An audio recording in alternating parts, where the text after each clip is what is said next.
반갑습니다. 2020년 5월 4일 월요일 일산 열린교회 정시 기도 시간입니다. 오늘 제목은 사망과 부활의 비밀. 하나님 말씀은 마태복음 10장 38절에서 39절입니다. 제가 말씀을 드리겠습니다. 자기 십자가를 지고 나를 따르지 않는 자도 내게 합당하지 아니하니라. 자기 목숨을 얻는 자는 잃을 것이요 나를 위하여 자기 목숨을 잃는 자는 얻으리라. 아멘. 우리가 신앙생활 오래 하면서도 이 말을 이해하는 사람이 그렇게 많지는 않을 거예요. 그냥 살게 하지. 무슨 또 자기 십자가를 지고 나를 따르라. 주님이 지신 십자가면 충분하지 않냐. 우리가 생각할 수 있겠습니다. 그러나 자기 십자가를 지고 나를 따르지 않는 자도 내게 합당하지 아니하다. 자기 십자가가 있다는 거예요. 십자가는 뭐 하는 거예요? 무거운 짐이라고요? 아니요. 십자가는 죽는 거예요. 십자가는 짊어지라고 되는 게 아니고 거기에 매달려 죽으라고 있는 거예요. 그래서 있는 거예요. 그러면 자기가 죽어야 된다는 거거든요. 그럼 왜 죽게 했을까요? 사랑하는 여러분, 그 비밀을 좀 알 필요가 있어요. 우리는 창세기 3장 사건 이후에 이 두 가지 딜레마가 있어요. 첫째는 육체만 남았거든요. 우리가 하나님 말씀을 버렸기 때문에 하나님의 생명이 떠났다고 그랬잖아요. 하나님의 생기가 떠났고 뭐가 남으냐? 우리 육체가 남은 거예요. 따먹으면 죽는다고 그랬는데 육체가 죽은 것이 아니고 우리 영혼이 죽어버린 거예요. 그러니까 남은 육체가 이제 죽음을 남은 거겠죠. 그게 이제 인생의 종말 아닙니까? 그게 둘째 사망이거든요, 그게. 자, 둘째 사망이면 반드시 이 다음에는 지옥을 가야 되는 거예요. 지금 원죄 사건을 통해서 우리 영혼이 죽었고, 이제 우리 남은 육체가 죽음으로 인하여 우린 영원한 불못에 들어가야 되는 거예요. 이게 얼마나 무섭습니까? 이 죽음 자체가 중요한 게 아니라 죽음 이후에 있는 사실이 죽어요. 그러면 이 죽음 이후에 있는 심판이 왜 왔냐? 율법 때문에 그래요. 하나님이 율법을 줬거든요. 율법이란 말은 하나님의 형상을 입은 자가 당연히 지켜야 될, 하나님의 특별한 지음을 받은 인간이 하나님이 지키는 말씀을 좀 제대로 지켜야 될 규칙이 있어야 될 거 아니에요. 하나님의 백성이라면, 우리가 하나님 나라 사람이라면 규칙이 있죠. 대한민국의 헌법이 있듯이 하늘나라의 법이 율법 아닙니까? 이 율법의 저주에서 벗어날 수 있는 방법이 뭐냐 이거예요. 자, 보세요. 아담의 죽음과 부활 있잖아요. 하나님이 2장 17절에 보니까 먹지 마라. 먹으면 죽는다 그랬거든요. 그리고 먹지 마라. 그리고 죽는다 그랬는데 2장 18절에 그리고 바로 돕는 배필을 만들었어요. 처음에는 아담 하나를 만들고 아담에서 잠들 때 갈비뼈를 빼어서 하와를 만들었죠. 하와를 뭐라고 그랬냐? 돕는 배필이라고 했어요. 그럼 한번 여러분 성경을 보세요. 하와가 한 일이 뭡니까? 뭘 도왔단 말입니까? 아담이 하는 일에 뭘 도와준 게 있으며? 하나도 없어요. 뭐가 있어요? 딱 한 가지 사건이 있어요. 하와가 한 일이 있어요. 창세기 3장 6절. 남편에게 주매 그도 먹게 한지라. 그도 죽게 만들어 놓은 거예요. 그게 하와가 한 유일한 일이요. 남편에게 주어서 먹게 했더라. 그랬어요. 그럼 한번 생각해 봐요. 이 아담은 먹으면 죽는 걸 알았을까요? 몰랐을까요? 알았어요. 알고도 먹은 거예요. 왜? 원래 한 말씀을 아담이 받았거든요. 하와는 이게 전달받은 사람이니까 혹시 잊을 수도 있고 왜곡할 수도 있죠. 아담에게는요, 그게 생명 같은 말씀이거든요. 그걸 잊을 리가 없죠. 그런데 하와가 하는 말, 하와에 주어서 남편에게 주어 그도 먹은지라 그랬거든요. 그러면 왜 이것을 먹었을까요? 한번 생각해 보세요. 하나님이 창세기 3장 15절 여인의 후손이 나타나서 뱀의 머리를 상하게 할 것이다. 이게 여인의 후손 아닙니까? 이게 하나님의 율법에서, 죽음에서 율법에서 벗어나는 방법이 죽는 방법이요. 그래서 뭐하고? 창세기 3장 15절 복음 아닙니까? 복음. 우리가 복음 안에서, 율법에서는 죽고 복음 안에서는 다시 태어나야 되거든요. 그래서 우리가 여인의 후손, 뱀의 머리를 상하게 할 것이요. 그랬잖아요. 사랑하는 여러분. 그래서 이름을 뭐라고 했어요? 20절에 그 이름을 하와라 그랬잖아요. 이 아담이 이걸 깨닫고 나서 그 이름을 하와라고 그랬어요. 하와는 뭡니까? 생명. 생명이란 말이 뭡니까? 하나님이 영원한 생명을 얻는 거 아니에요. 다시 말하면 거듭난 거예요. 거듭나야 돼요. 그래서 율법의 육체에서 벗어나야 되고 율법에서 벗어나는 길은 죽고 사는 방법밖에 없는 거예요. 그러면 한번 예수 그리스도를 한번 봅시다. 여기 써놨잖아요. 창세기 3장, 로마 3장 20절에 율법의 행위로는 그의 앞에 의롭다 하심을 받을 육체가 아니라, 이게 원수 율법이란 말이에요. 먹으면 죽는다. 한번 안 먹을 수 있어요, 사랑하는 여러분? 안 먹을 수 있겠죠. 그러나 언제까지 안 먹을 수는 없는 거예요. 언젠가는 먹게 되는 거예요. 이 율법을 깨트리는 거예요. 우린 율법을 지킬 능력 자체가 없거든요. 방법은 뭐냐? 죽고 다시 사는 거예요. 자, 그러면 예수 그리스도가 이 일을 위해서 둘째 아담 예수 그리스도가 오신 일이 뭡니까? 여러분 우리 사도신경 하잖아요. 본디오 빌라도에게 태어나서 뭐라고 그랬습니까? 바로 십자가에 죽으셨다고 그랬잖아요. 예수님은 죽으려고 태어난 거예요. 본디오 빌라도에게 죽기 위해 태어나셨다니까, 그분은요. 그게 왜 그러냐? 율법을 따라 죽으셨어요. 율법 때문에 죽은 거예요. 그래서 갈라디아 3장 10절에 보면 예수께서 우리를 위하여 저주를 받으사 율법의 저주에서 우리를 속량하였으니, 바로 우리가 바로 죽으려고 태어난 거예요. 아담도 죽으려고 태어났어요. 그렇기 때문에 돕는 배필이 그 한 일이란 바로 그거예요. 남편을 죽이는 일이요. 그게 자기도 사는 방법이요. 사랑하는 여러분, 이게 하나님의 비밀입니다. 왜 그런다고요? 우리가 육체와 율법에서 벗어나는 게요. 다른 길이 없어요. 죽고 사는 방법밖에 없어요. 그렇잖아요. 그래서 고린도전서 15장 56절 예수께서 죽으시고 사시면서 하는 말이, 사망이 쏘는 것이 어딨냐? 사망아, 너희 이기는 게 어딨냐? 사망에 너희 쏘는 것이 어딨냐? 그러고서 사망이 쏘는 것은 죄요. 죄의 권능은 율법이다.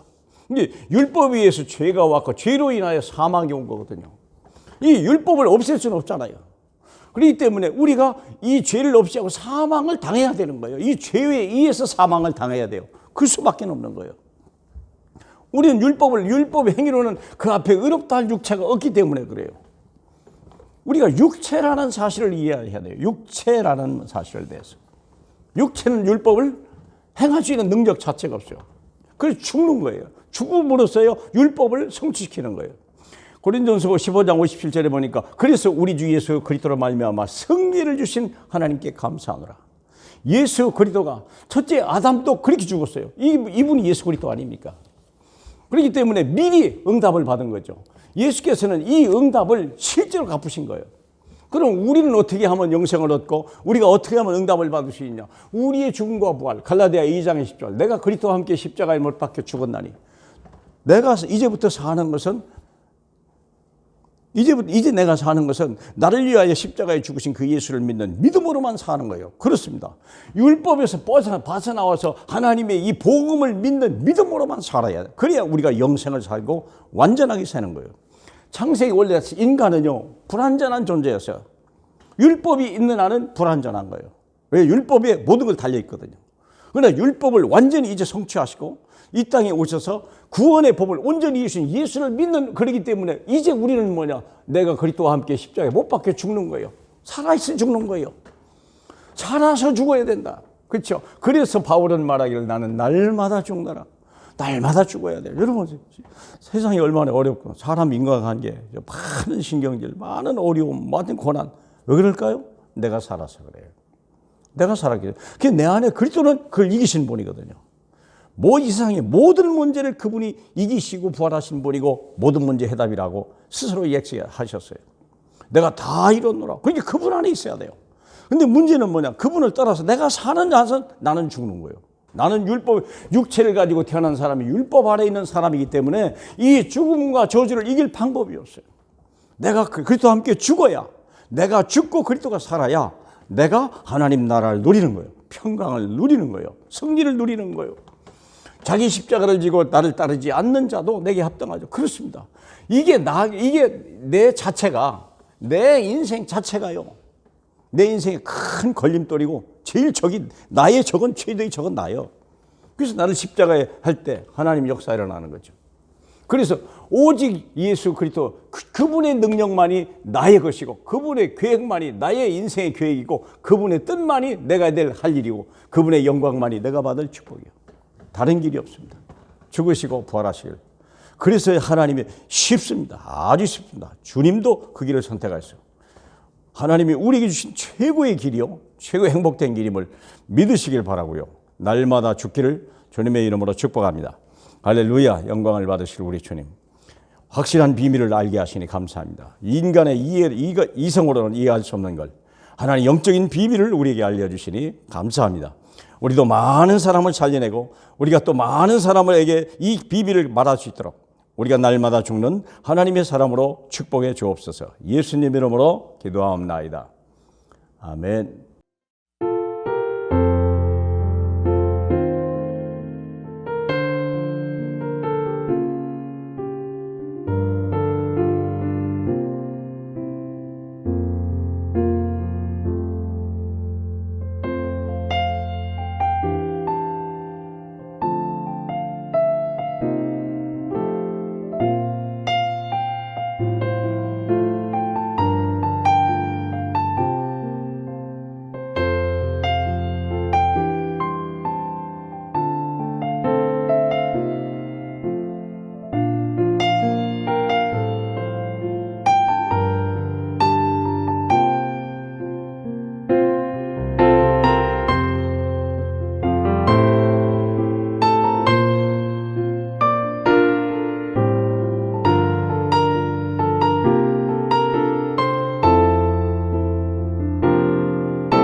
옵니다.